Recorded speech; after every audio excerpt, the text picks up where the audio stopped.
Welcome, everybody, to the Money Time Podcast. I'm your host, Adrian Hernandez, and with me today, I got the one and only Mr. Andrew Cruz. Dude, I'm stoked, man. Yeah, no, thank you for having me. Thank you for being on. Yeah, most definitely. Yeah. I also want to thank Scott. Scott's in the room. You guys can't see him. But Scott introduced Andrew and I. So I'm glad that Scott's here to participate, and thank you for leaking us up, brother. No problem. It's good seeing you. Hashtag Scott's here too. Hashtag Scott's here too. I like that. Introduce yourself, man. Who are you?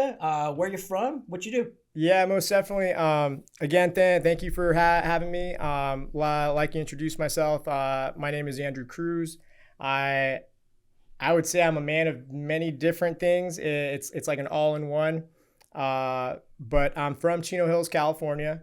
I retired from the Marine Corps in 2021. During that time, I dove into the entrepreneur space and started out with an ATM business that bled into photo booth rentals, grew that. And then as I was getting ready to pivot out of the Marine Corps, I dove into gym operations, and I've been in gym operations the last two and a half years.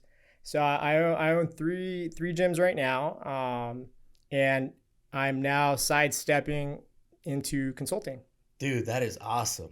So from in the military, thank you for your service, by the way. Yeah, thank you for your support. Yeah, Marine Corps. Yeah, USMC. So not the easiest, no. Right? Yeah, you're going straight in, yeah. And then you come out to be an entrepreneur. Yeah. I just want you to talk about that, because I meet a lot of people in the military, right, especially being here in San Clemente, and they want to get into real estate. They want to get into the game, or they want to get into entrepreneurship, but they're kind of stuck in that. I mean, you know, they love the core, right? They're kind of, that mindset is hard to break through. So how did you break through from that transition? You know, that's a great question, and I would say it's because it's so structured. The military, given what it is, it's like a double-edged sword. So when you're in the Marine Corps, you intend to stay in the Marine Corps, you're gonna have to go to a special duty assignment. And in the Marine Corps, there are three main special duty assignments. And the reason why you have to do that is in order to stay competitive for promotion. One is drill instructor. So the guy who yells and makes that transformation from civilian to Marine. There's recruiting duty, and then the embassy duty. Okay. So Marines guard all of the American embassies around the world. And for me, I chose the recruiting route, and of the three, that was the one that aligned more with my personality. And well, I got there, and it was fucking terrible, right? Initially, anyway. Right. Initially, but what they do is they send you to recruiting school, and this is the introduction to consultative selling. And all of the recruiters are sent through some sort of formal school where they get introduced to having a structured conversation and understanding what the sales process looks like. Now, like anything else in life, the science and the art is totally different. Right. And for the most part, people that are in the military are introverted to a certain extent. They're not the individuals who typically will create this elaborate word picture to be able to understand what someone is saying. Right. And that was an initial pain point. But going over or getting over that hurdle or obstacle, I would say that was the foundation of my opportunity to do well in business. Right. You were able to see that helped segue the business portion. 100%. That's awesome. Yeah, because from there, typically recruiting duty or the special duty assignment is 3 years in length. Okay. I had the opportunity to sidestep or lateral into becoming a career recruiter. So I did that. So then I stayed in that environment of consultative selling, and then eventually from being the guy that's going to the high schools doing the class talks, you're then take over an office, and then you have recruiters underneath you, and it's sort of like a sales manager. Yeah. So then from there, that's what I just thought about. Yeah. So from there, you need to drive production, But where it's really different from the private sector is if someone's not doing well, you got to work with what you got because you can't fire them. You can't let them go. We're all in the military. Right. So you got to work with what you got, and you got to invest energy into further developing their ability to communicate.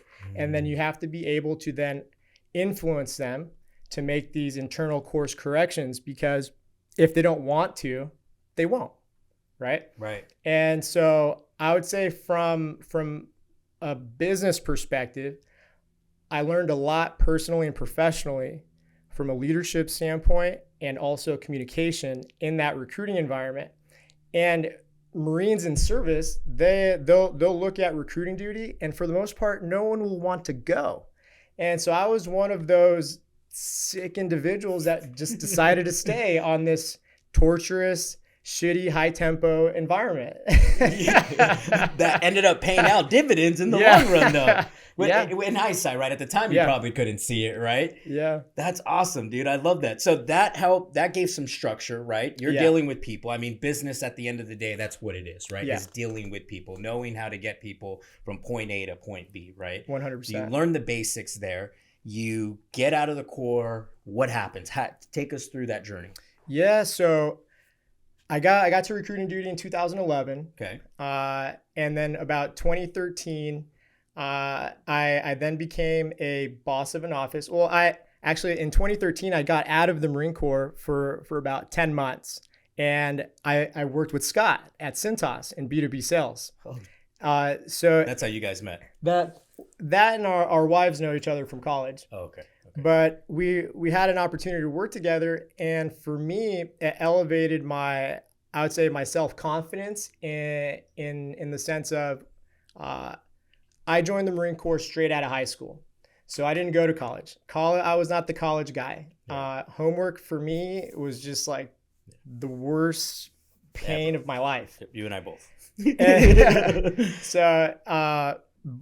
But while I was in the recruiting environment from 2011 to 2013, I was able to flourish, and I had accolades. And as I pivoted out, I reached out to Scott, and I asked him if he felt like I would qualify for a position over at Cintas, and he replied back, and he was like, "Yeah, I think you would. Just put together your resume, and I'll send it over to my manager and have her take a look at it." And I was like, "Okay, well, let me Google the whole resume thing," because my entire adult life was in the Marine Corps, and I did that. I got hired on. Once I started there, it was really eye-opening for me, because in the recruiting environment, when speaking to kids, high school seniors in particular, and their parents say that the kid is going to go to college, they're good, their plan is set. Not having been to college, I would be like, "Okay, you're dialed in, right? You're set." And that was like a mindset of almost like feeling less than in that sense, and I would allow that to end the conversation.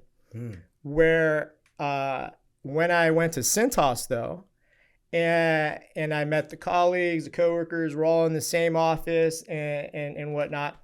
And people went to Cal State San Bernardino, Baylor, USC, Rutgers. And I look around and I'm just like, we all ended up in the same fucking spot. Regardless. And then so for me, in my mind, I was just like, college ain't shit. Yeah. And it really leveled the playing field. Right. And it really pointed out that a lot of the things that you take away from college are intangible traits that are what make your character. And a lot of those intangible traits, I inherently had them instilled while in the Marine Corps. Right. And well, anyway, so I was there for about 8 months or so. I got a taste of the private sector. I didn't like it. Taxes were terrible, and I felt like the warm blanket of the military was a nicer place. And what was Cintas? Yeah, what was that? So the facility services, we sold toilet paper and chemical to other businesses. Okay. They have like national accounts. They're a publicly traded company. Oh, cool. but so that was a taste there, and then I was just ready to go back. Yeah. I like the environment of the Marine Corps, and I was fortunate enough to go back into the recruiting environment. So then in 2014, I was back in the Corps, same spot in recruiting station, Orange County, and my quality of dialogue with parents and administrators elevated because I was able to have better conversation because my mindset didn't feel that less than element. And when I was managing an office, driving production, pouring energy into the recruiters and getting them to be good at what they do, it gave me more free time. And in that free time, that's when I dove into the ATM business. And I looked at ATMs and photo booths at the same time. Okay. They both seem lucrative and good in that sense. The differentiating factor, or what made me pivot in one direction over the other, was that ATMs were more on my schedule and whenever I wanted to go refill them, versus photo booth events were on the weekends. And at the time, I think I was like 27 or 28, and I wasn't ready to give up weekends. Yeah, you were having a good time. But that was taking what I knew from the recruiting element, prospecting, setting appointments, closing deals, and then wash, rinse, repeat. I simply applied the same sales process from the recruiting environment, because all the recruiters are sales reps. Right. And I applied that to ATMs. I love it. And that's where my first taste of entrepreneurship started. Came from.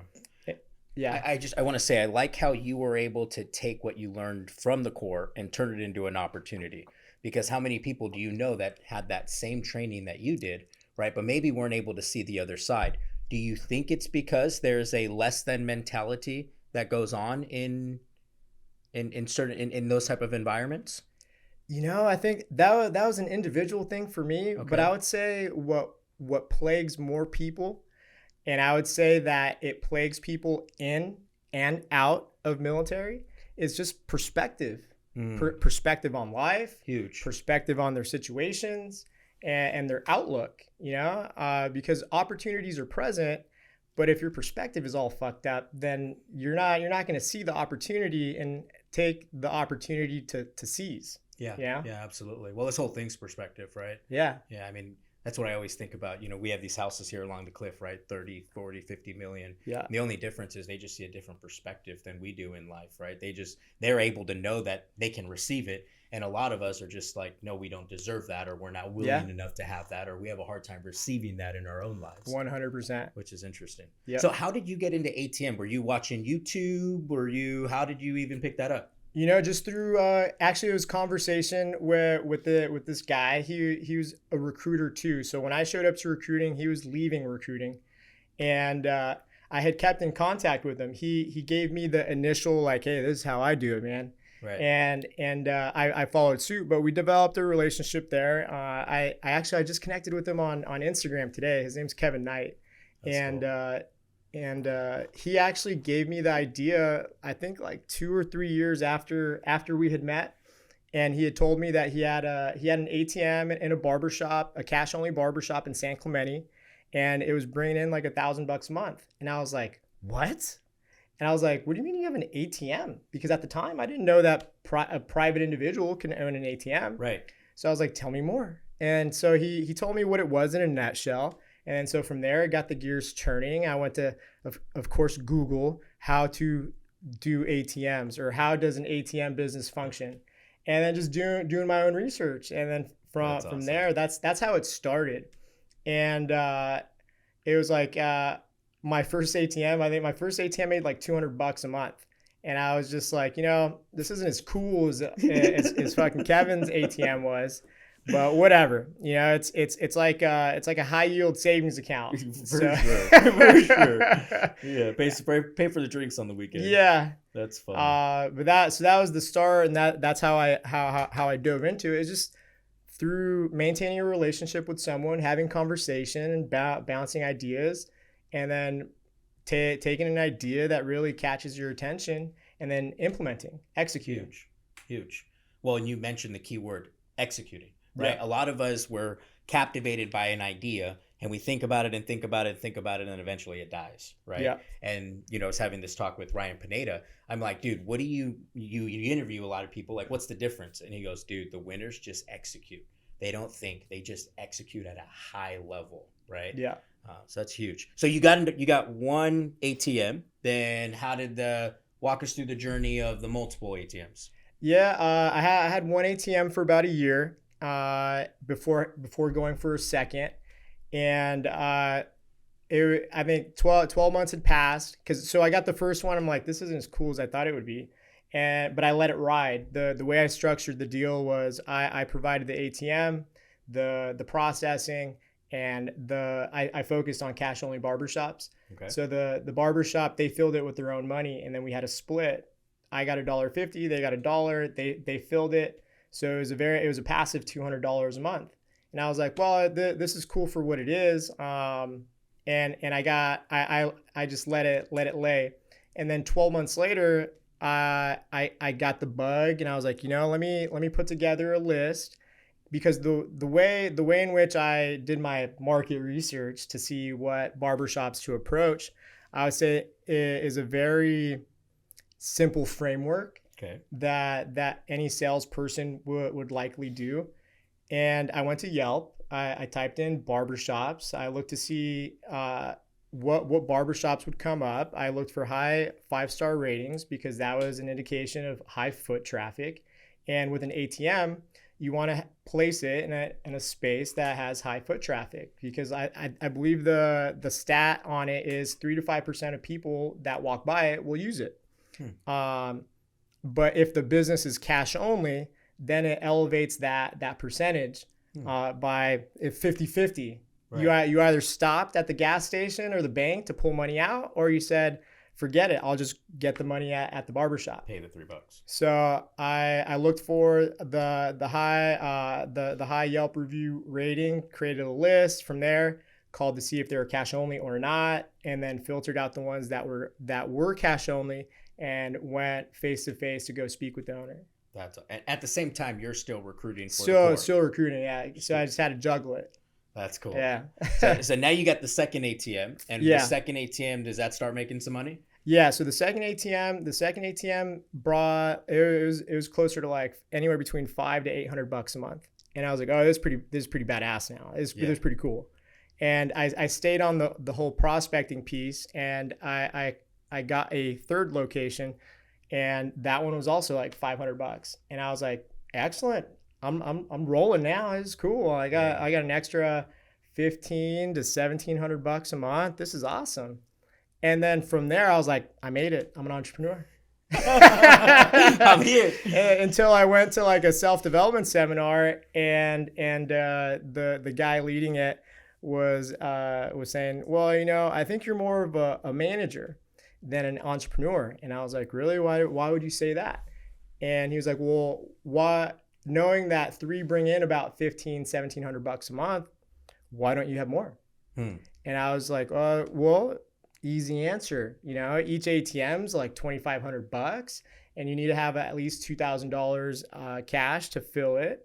So every time, if I were to buy an ATM, that's $2,400 plus another $2,000. I need to have $4,500, and I'm making $1,500 a month. So I just got to give it some time to accumulate the cash. Right. And he was like, then that's when he was like, see, I feel like you're more structured and more of like a manager, which isn't a bad thing, because there's a lot of entrepreneurs in this room that need that structure, that has that way of thought. Right. And then he said, because I'm an entrepreneur, and if I knew that $1,500 came from 3 ATMs, I would look at however I could get 30 ATMs. And I was just like, all right, yeah. And then I sat down. I think that was it. Perspective. 6 months later, I was like, why do I not have more ATMs? Right. It hit. And then it hit. And then so from there, I circled back. I did the list, and the prospecting was like a one-day activity, going and hitting up barbershops. And at the time, they didn't all say yes at once. I had to conduct follow-ups, and circled back. They weren't available, this and that. But the way it panned out, for every month in the next 12 months, I placed an additional ATM, and I went from 3 to 15 ATMs over the course of that 12-month period. Dude. And pre-COVID, I got to a place where I was bringing in an average about $4,000 a month for about 5 hours a week of work. That is awesome. Yeah. So that. Let's go. Yeah. That's so it was cool. It was badass, and then COVID killed it. Yeah. But prior to that, there was a lot building up to that, right? Yeah. I want to talk about this because you went into a room, you made an investment into yourself. Yeah. You got put into a room to help you see something that is where you are today. 100%. And there are a lot of people that have a hard time paying that money to get into those rooms. What do you have to say about that? You know, it's interesting because Scott and I were actually just talking about this on the ride down here, because I'm a part of Arte, which is like I saw that. Yeah. It's a entrepreneur group. Yeah, with Ed and Andy. Yeah. Yeah. Ed lives right down the street, by the way. I knew he had some bitchin' house somewhere around here. Literally 4 blocks up the street. And right now I'm in an advertising course with Billie Jean down in San Diego. Yes. And you know, the course was about $6,500 over there. Arte is somewhere in the ballpark of $4,500. And it's like, going to your point, there's some people that are like, oh, you know, that's too much. That's like, I don't want to spend that kind of money. But what they don't see and what they don't fathom, or what's going on, is you're not willing to invest in yourself. Because at some point we have to pay to learn, or you got to pay to collapse time. And, you know, people can figure it out on their own. The variable, or the X factor, is how long is it going to take you to figure it out, and how long are you willing to eat dirt while not figuring it out. And the value of going to these paid events is that you are collapsing time. Mm-hmm. You are getting the opportunity to hear from someone that is already doing what you would like to do, and they're willing to share that knowledge and experience with you and collapse time. You still have to implement and execute, but where in this world can that happen now? So it's like, thank goodness for technology and the ability to do stuff like that and know what's out there, because like self-development being cool, we're over here running around like lemmings, or just knowing what we know, like we're like horses with blinders on. Yep. You know, just all you see is what you see in front of you, and that's what life is. Yep. That's so good, dude. And I believe it's those investments, it's getting in those rooms, it's hearing, like what you just said, it's hearing those thoughts that cut time in half. I always say that, right? Like, if this is you today and this is you 10 years from now, right? Or let's just say this is you at 20 years old and this is you at 30 years old, and you want to get to $30 million or $10 million, right? Yeah. How fast can you get there? Right? Is it going to take you 30? Is it going to take you 40? Is it going to take you 50? Yeah. And what determines that is the rooms that you get in, the people you surround yourself, the perspectives that you're around, and the different little, what I like to call them, those different little nuggets that we get from, for instance, Ed or Andy, that plant a seed, and that seed grows into a tree. And before you know it, we got 3 gyms, 2, you know, you have your rental business, you have your ATM business, and you're like, how did we get here? It's from those tiny little seeds that were planted. Oh, 100%. Right. 100%. It's like it's like putting more emphasis on your mindset, you know, because likely everyone that may be watching this when it goes live, it's you gotta protect your mind. You know, what you listen to, what you see, who you interact with, do they align with what you're aiming for? Because what you hear and how it makes you feel, your thoughts, that's where your thoughts begin to curate. And then your thoughts go into how you feel, your feelings go into how you act, and then how you act, or your actions, are your result or lack thereof. Yep. Right? So that's where it's like, if someone is toxic or negative or pessimistic, their toxicity has the ability to just bring you down. Yep. If you continuously expose yourself to that. And it works in the complete polar opposite effect.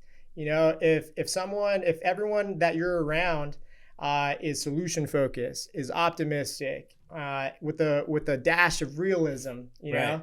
know, you're gonna function in that same manner. Yeah. And if you complain about something, it's like, what are you complaining about? Like what? And then it's like it gives you the opportunity to just switch it back and move in the trajectory of moving with purpose and just doing good shit. Yeah. I always say the most expensive real estate is those 6 inches between our ears. 100%. It's the only thing that separates people from making millions of dollars to being stuck to where they're at.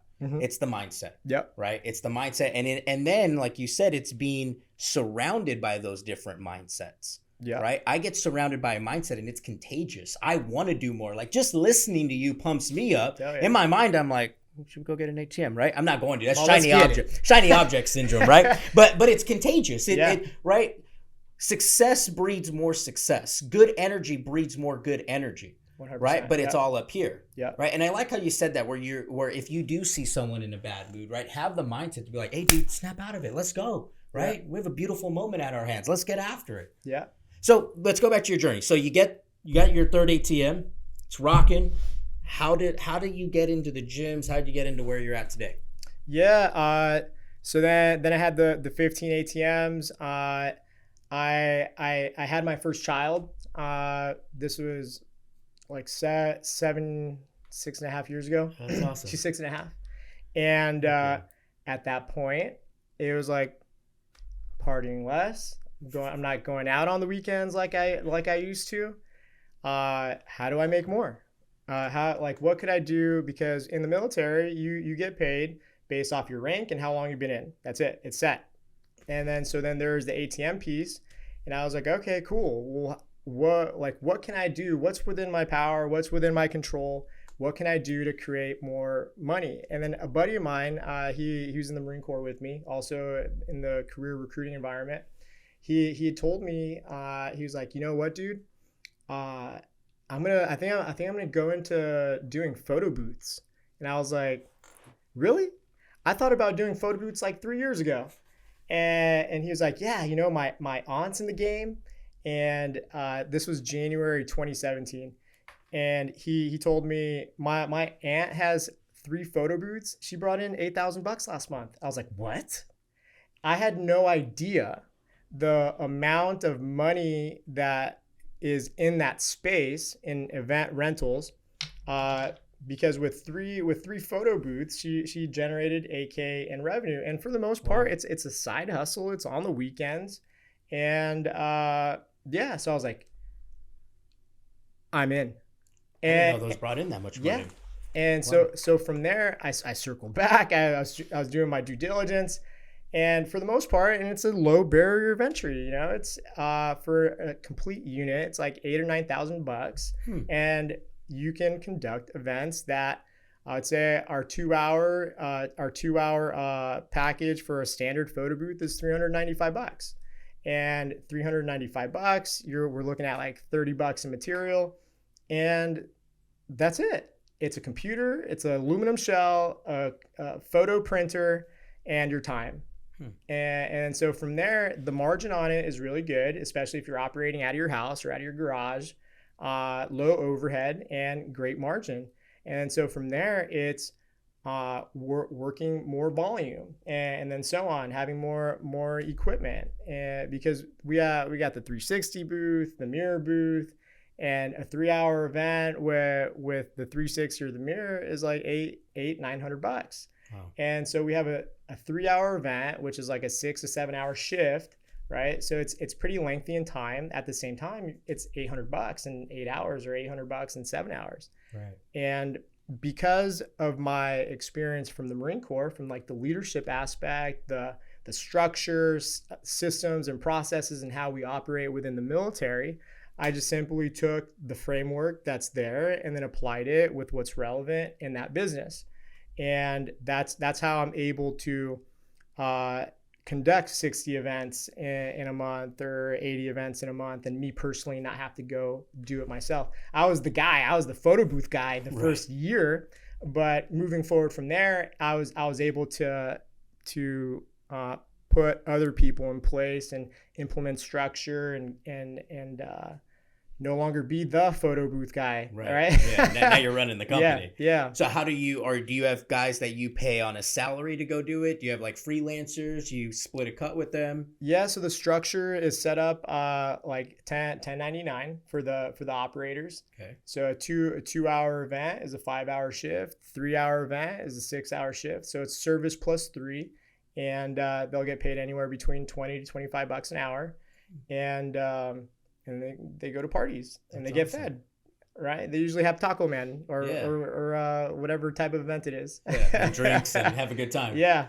That's cool, dude. Yeah. So how many people do you have that are working out doing photo booths? So we have a roster of about 25 people. Oh, wow. We have 11 standard classic photo booths. We have 3 360 photo booths and 3 mirror booths.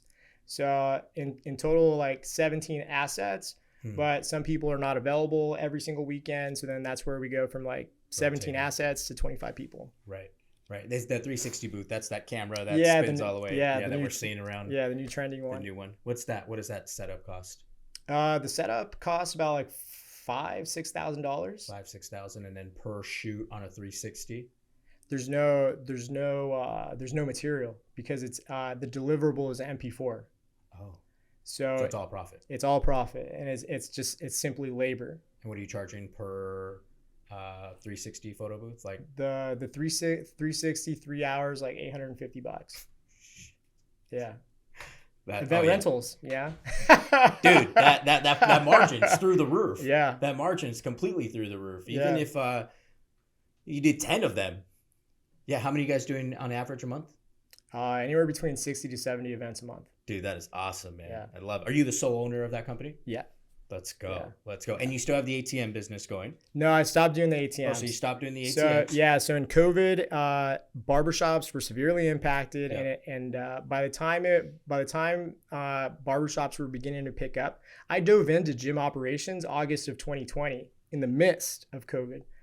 Oh. So I didn't have to worry about, or I didn't have to dedicate any time toward the ATMs at the time because barbershops were dead at that point. Right. And when everything came back, it was like April, May 2021 that restrictions peeled off. People were beginning to have parties again.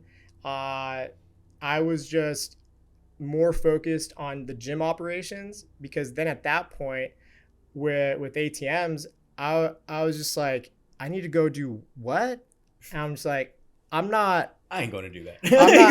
I was like, this barbershop brings in $200 a month. Yeah. I need to focus on what's relevant. Right. And I was like, so I got to a point where I let the barbershops know, I'm like, look, I'm going to be transparent.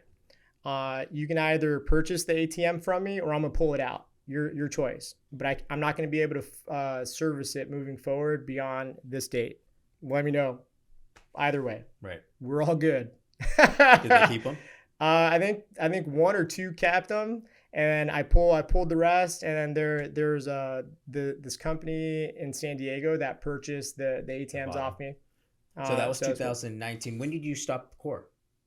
2021. Oh, no way. Yeah. That was just recently. Yeah. So dude, I was doing a lot concurrent to service. Right. Yeah. You sleep much? It doesn't sound like you sleep much. At the time, I was good running off like 5 hours of sleep. Right. Not anymore. I need minimum 6 to 7. Ideally 7. Right. Well, now it's a different. Yeah. Now there's a lot of mental focus and all these other elements that I need my headspace for, because now the way I'm operating is I'm consistently thinking about how can I make our systems and processes more efficient? What can I do to implement that's going to make life more simple for the team?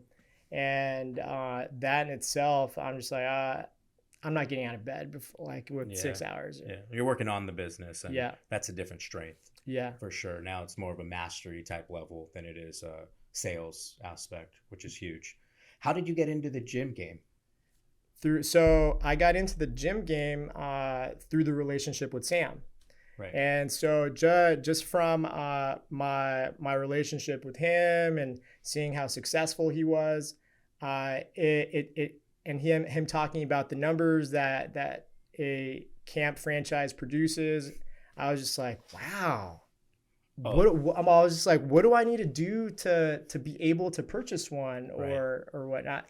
And he was like, just save up $100,000 and you can likely finance the rest. And I was like, all right, 100K is what I'm gonna shoot for. Well, say less, baby. Let's go. I'm not gonna question you. I'm gonna take it for what it's worth. And through the photo booth guy or PBG Entertainment, I was able to save up the money in order to springboard into gym operations. That is awesome. And so I feel like the very first book that turned me on to like self-development and the whole like financial literacy piece was the Rich Dad Poor Dad book. Oh yeah. And so it planted the seed. Eventually, end state, I would love to have a portfolio of real estate, and I feel like that's where generational wealth will come from, and that has always been the end game. For sure. Right? And so it's like, okay, well, I'm at point A. How do I get to point D? Like, what is checkpoint B and what is checkpoint C, and how do I make these transitional movements? Right. And so that's been the small moving piece along the way. And so photo booth guy, I was able to utilize that to springboard into the camp, and then from the camp, I got more, and that's where I'm at right now, and learning the advertising piece from being in the advertising course with Billy is where I began to think about consulting. And because one of the things, this is something that I came up with last year, that I was on my way to another like intimate gathering. It was put on by my buddy EJ Cruz. He was co-founder of Level Up Society. So it's another like entrepreneur group, and they're hosting an event, and it was I believe it was like Hollywood Hills, and I was driving down there with my buddy Frank, and we're just chopping it up and talking about like entrepreneurship. And it came to the topic of what can we attribute to our success, and it really made me think on that question, because my background is such a widespread, right? Military, ATMs, photo booths, gym operations. None of that shit like makes sense. No, it does not. In any way, shape, or form. And I was just like, well, I'm able through perspective, I'm able to look at the recruiting environment. I stayed there because it was professionally rewarding. Right. And the reason why I felt like it was professionally rewarding is because I was meeting strangers, random kids, who either they already wanted to join the Marine Corps or they weren't too aware of what the Marine Corps can do for them. But being able to play a role in meeting someone, talking to them, walking them through the process, they go to boot camp, they come back as a United States Marine. And the fact that I view my time in the Marine Corps as a very positive influence on my life, I then perceive that as I'm creating that positive impact in that individual's life. Absolutely. And so one-on-one in regards to like direct recruiting people in the course of the 70 or the 33 months or 36 months that I was a recruiter, I brought 78 people into the Marine Corps. So it's like, I know that I personally impacted at the very minimum that number of people, not including the people that joined the Marine Corps when I was overseeing and managing the office. That was indirect and but not as rewarding. So like there's that element. With the photo booths, like I don't like, I have no passion for photography. Yeah. It's a camera and it takes nice pictures, right? Yeah. But how I view it through perspective is we are an element of entertainment that is responsible for producing joy at someone's special event. It's just someone's special occasion. I love that. So it's someone, whether affluent or not, people with little to no money still budget to have big ass parties for special moments, you know? And I came from a single parent household. I didn't come up with money and all the resources. I grew up in an apartment. I went to different schools as a kid and I moved around. But so the photo booth, joy, right? Love that. The gyms with the camp in particular, we focus on weight loss. I would likely not be in the audience because I can go work out in my garage or I can go to 24 or LA Fitness. I don't necessarily need the community aspect to give me direction, coaching, guidance, and that element. However, what the camp is doing in people's lives, like for example, some people come to us and are told if they don't change something in the next 6 months, you're gonna have to take blood pressure medication, or you're gonna be diabetic, or if you don't do something in the next 3 to 6 months or 6 to 12 months, you're gonna die. And having the opportunity to facilitate someone's transformation, I've seen firsthand women lose 50 pounds over the course of 5-6 months, and what that did to their mindset. Like, I didn't directly do that with them or coach them and guide them, but I facilitated. Right. And in that sense, I can go to bed with a clear conscience and feel good about the type of business that I'm in. And it's fulfilling. So then it's like the camp has purpose. The photo booth company, purpose. Recruiting had purpose. And with purpose comes fulfillment. Yep. Right. And so even with consulting, it's helping other people and pointing out areas of opportunity where they can do better in business, or simply giving them a roadmap so they don't have to figure it out and either expend money on mistakes or time. Right. Did you go to Business Mastery? Tony Robbins? No. It sounds like you did. So No. you connecting joy, and all those emotions to your business. It's creating fulfillment, like what you said. And one thing Tony talks about is success without fulfillment is the ultimate failure, right? Mm-hmm. We can become successful, but we can make all the money in the world. But unless we are fulfilled, unless we can go to bed knowing that we served a purpose, eventually you see it. You have, for instance, Robin Williams, right? Yeah. Who gave nothing but smiles to the world, but wasn't fulfilled inside. He was successful, but yet he hung himself in his house with his family there. That's not fulfilled. There's nothing fulfilled about that. Or you have the entrepreneur who jumped off the bridge after selling their company for $10 million. The owner of Zappos, right, committed suicide. Why? Because there's no fulfillment in what we do. And I want to talk about this because you have, and this is the first time I've heard this, you have intentionally put a purpose to each and every single thing that you do. You've changed the perspective and connected a purpose to that, and that's going to fuel you to not just proceed when things get tough, but the longevity is much more than it just being real short term, real short lived. And then it also it also provides that give a shit factor of the product that you're delivering. So good, right? It's not just a sale. It's not just a sale. Yeah. It's the people business. And it's being a genuine good person. So good. But the purpose and fulfillment element is critical. It's freaking critical. And I can even relate that to, let's say, service members exiting military who commit suicide. I would say that one element is that they felt like they had purpose. They belonged to something bigger than self, right?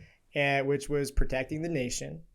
And then they exit, and now they don't have that same camaraderie that they had in service, and they did not find a new purpose that drove them to continue to live life.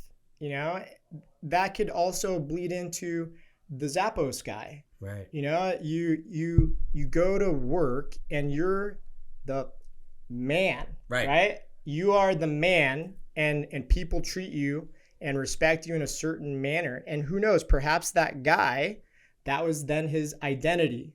And then when selling it, he no longer has a bunch of money, but no identity. No identity. Yep. And then feels like that's it. Or he doesn't find another purpose. Or you hear about the C-level executives that retire and all is good. And then 6 months later, they have cancer and die or whatever. Right. You got to find purpose, or you will spiral and get lost. If you don't find purpose, you'll get lost. So good. And you know where I learned that was through Shawshank Redemption. Yeah. When they're stuck in the institution and the old man comes out to only hang himself because he served a purpose in jail, right? The library. He ran the library. There was a purpose. It gave him a purpose. He got out, no purpose. He didn't feel like he fit in, killed himself. Yeah. Right. And it wasn't until then and you were connecting the dots now that it's all really making sense in my mind. That's a cool aha experience. Yeah. Heck yeah, dude. And as an adult learner, we strive for these aha moments. Right. Yeah. No, it's cool because I get them listening to podcasts. It's rare I get them doing a podcast. So thank you for that, man. That's awesome. Yeah, no, the pleasure's all mine. Yeah, I love it. So you have these gyms, right? You still have the photo booth business. Yeah. You mentioned real estate, but what's next for you in the next, call it 12 to 24 months? Building out the consultant business. I just got a domain, Andrew Cruz Consulting. I saw that. Yeah. So from there, right now I'm creating all of the structure roadmaps that will assist in facilitating in consulting, because the main piece or the main framework is there's a missing element, or the element isn't performing as it should. So do we know, or you think that everything is performing as it should, and then we gather data, we run numbers, and we take a look at what your cost of acquisition is, what you're doing with leads, what your sales process looks like, and being able to then identify where there's an area of opportunity to increase top line sales or increase margin or increase the bottom line if we make a minor modification. And it's like that can apply for, so in my mind, when I'm thinking about the target audience, it's the person who has an idea but doesn't know where to go with that idea because they need to figure out the framework, all the way to a company that is doing 10 million in top line sales. And for me, and it might be one of those self-limiting things, but for me, I'm just like, all right, well, within my scope, for sure, anyone from entering the entrepreneur space all the way to 10 million in top line sales, I feel comfortable taking a look or having those conversations. But it's mainly focused on small business owners. Right. So if there's a small business owner that's crushing it with like 50 million, I wouldn't tell them no, that I would not audit and assess what they're going on. But the target audience that I will focus on, whether it's organic or paid, is going to be in that scope. Yeah, no, that's clear. You have a clear avatar of what you're going after, right? Yeah. And that makes it easier for marketing, as you know, right? Yeah. And then from there you could scale, Yeah. right? But to what you said on limiting belief, are you having conversations with other people about 50, 100, 200, 500, $1 billion acquisitions? I haven't. Okay. So I would say that's the element where I haven't had conversations like that. Not to say that I won't, but I just haven't had it yet. Right. And so then it makes it less confidence in that conversation. Right. And I have a hard time just bullshitting around something. Yeah, no, I agree. Yeah, so that's that scope. And so the idea is in the next 12, 24 months, I intend to be fully live, I would say by June of this year. And it's creating e-course in leadership development and mindset, framework, structure. But then also these are like the low ticket items that can supplement the bigger picture, because the bigger picture would be focusing on the operation of the framework of the business and how it's doing. And it's going to be focusing on management, consulting, business optimization, marketing, and advertising. What put me on to take a look at advertising is because I didn't know anything about it, in the sense of how to run a Facebook ad. You hop in the ad manager and it looks like you're staring the Matrix in the face. Straight Chinese. Straight Chinese. And but you tell me the cost per clicks, you tell me the impressions, the ad spend, the conversions with leads. I can tell you what your cost of acquisition is, right? So it's like I understand the metrics of how to measure a success of a campaign, of what you expect and anticipate. So the missing element was, let me learn how to do the Facebook ad thing. And I'll tell you what, I'm a shameless plug to Billy, but his course is badass. Oh, Billy's a master, bro. He truly is. And I'm like halfway through the course, and I feel like I can take it and run with it. There's still more, and the really cool part is that it dives deep into creating email campaigns and the automations and all this other stuff. But understanding and knowing that element to operating a business, to now being able to have the structured framework for the metrics to see what your data and numbers are, to the sales process, leadership, mindset. That's like it bleeds into every industry. For sure. Every industry. So what I hear you saying is you're really teaching people how to build a business. They're taking an idea and you're helping them build out the whole business from scratch. Yeah. That's awesome, dude. And thank you for not doing a course on something you don't know about, because there's a whole lot of people right now doing a whole bunch of courses on shit they know nothing about. I believe it too. You see them. It's join my course and learn how to sell 500 houses. And I look them up and they've sold like 5, right? It's like, dude, please stop, right? Stop. So that's cool. Heck yeah. Yeah. Oh, that one level up society event. Yes. What came down to the foundation of how they all bleed in together, besides the purpose part, it was, I came down with these 4 pillars. And these 4 pillars, this is something that anyone, any business, entrepreneur, intrapreneur, whatever, can take a look, self-audit, grade yourself on a scale of 1 to 10, 1 being terrible, 10 being whatever you see is perfect, and give yourself some focus and direction towards reinvesting into yourself. But these 4 pillars are leadership, communication, mindset, and structure. Structure representing systems and processes, and communication representing not just communicating effectively, but also sales. Yeah, skill sets. So those skill sets. So I would say that I'm proficient in those 4 areas. And I would then say that anyone crushing it in business can always self-assess, self-audit in those 4 areas. And the leadership element can reduce turnover, the structure part, mindset, this whole thing, everything just jumbles up. So it's like those are my, I guess, niches that I would focus on with collateral material with the courses and whatnot.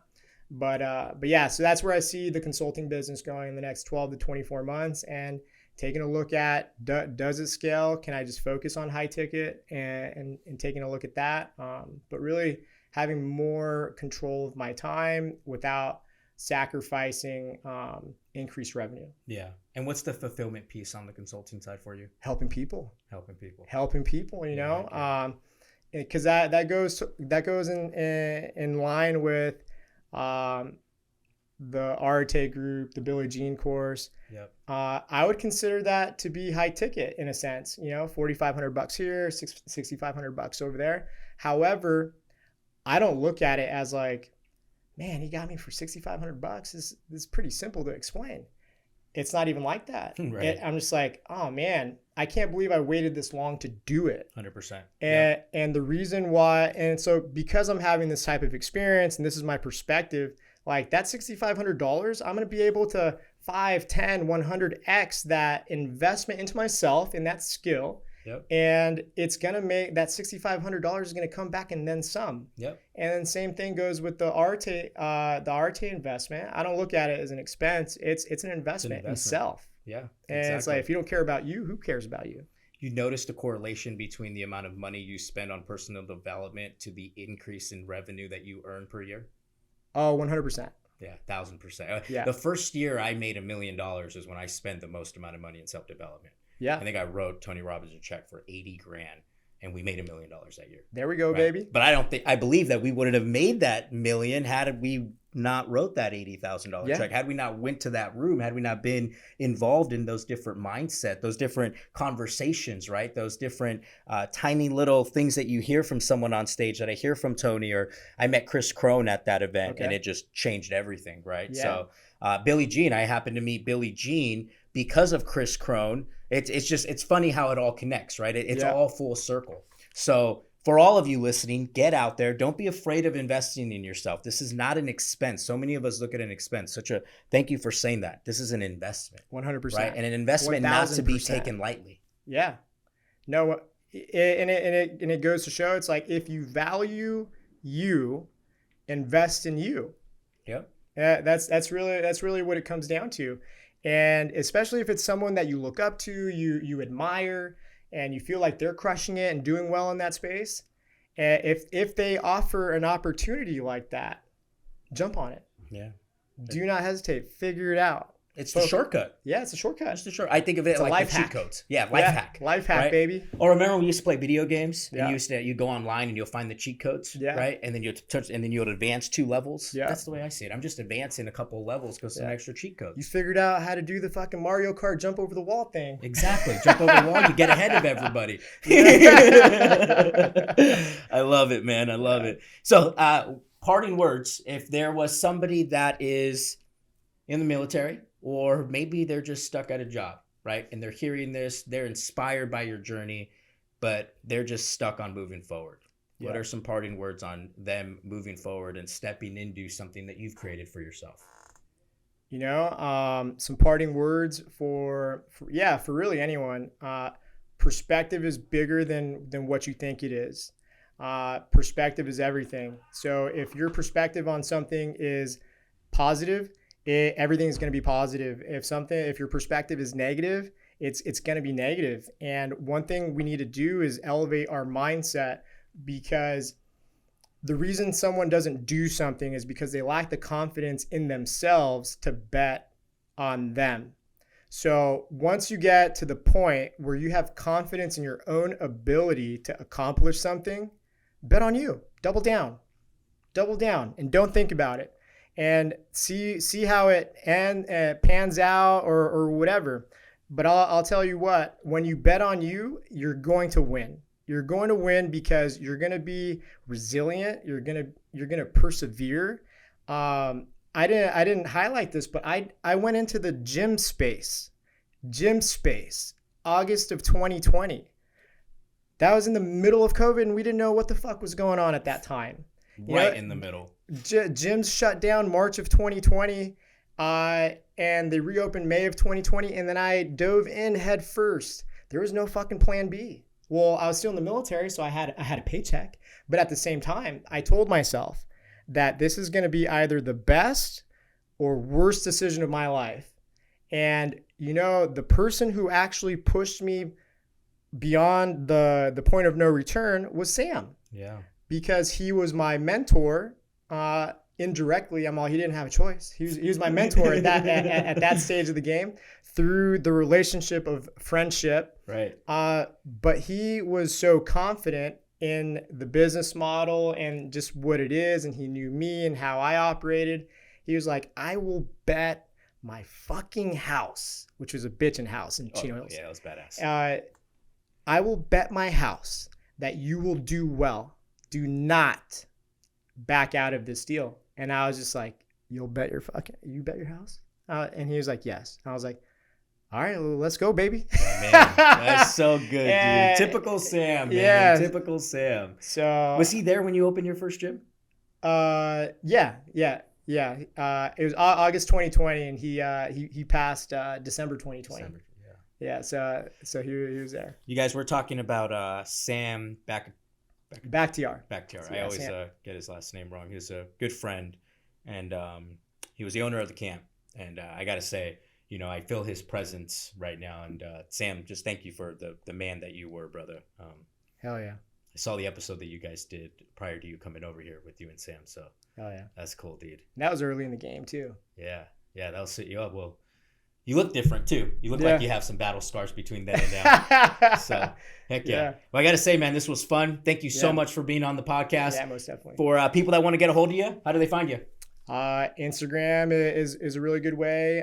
IG handle is Andrew Cruz _101. Or you can pop in on andrewcruzconsulting.com. I love it. I love it. Where are the gyms at, the camps? I own the Anaheim facility, the Ontario Ranch facility. So Anaheim's in Orange County. Ontario Ranch is in the Inland Empire right next to Eastvale in Ontario. And I'm going to begin build out, I think, this coming Monday or Tuesday in the city of Upland, which is in the IE. Well, if you guys are in those cities, go check out his gym that is at the camp. Make sure you are following Andrew on Instagram. Check out his new website. Andrew, this was cool, brother. Thank you for coming on. Yeah, no, thanks for having me, man. See you soon. Yeah. Cool. Cool. Want to do the intro? Let's do the intro. Cool. So we're just going to look at that camera in the middle. Okay, cool. Ready? And 3, 2, 1. Welcome, everybody, to the Money Time Podcast. I'm your host, Adrian Hernandez, and with me today, I have the one and only Andrew Cruz. This guy went from being in the Yeah, baby! This is the hardest part of it. All right, let's do it again. Welcome, everybody, to the Money Time Podcast. I'm your host, Adrian Hernandez, and with me today is the one and only Andrew Cruz out of Chino Hills, California. Andrew started off as a Marine in the USMC, got his training from being a recruiter to starting in the ATM business, to going into the photo booth business, to then going into the gym business, to now being a consultant for entrepreneurs throughout the nation. You guys are not going to want to miss this episode. This is full of not just knowledge, but just some good ahas, some lessons that you can learn from. And if you are in the military or you have a full-time job, stop what you're doing, listen to this, grab a pen, grab a piece of paper. Let's go. Awesome. Hell yeah. Hell yeah, dude. Thank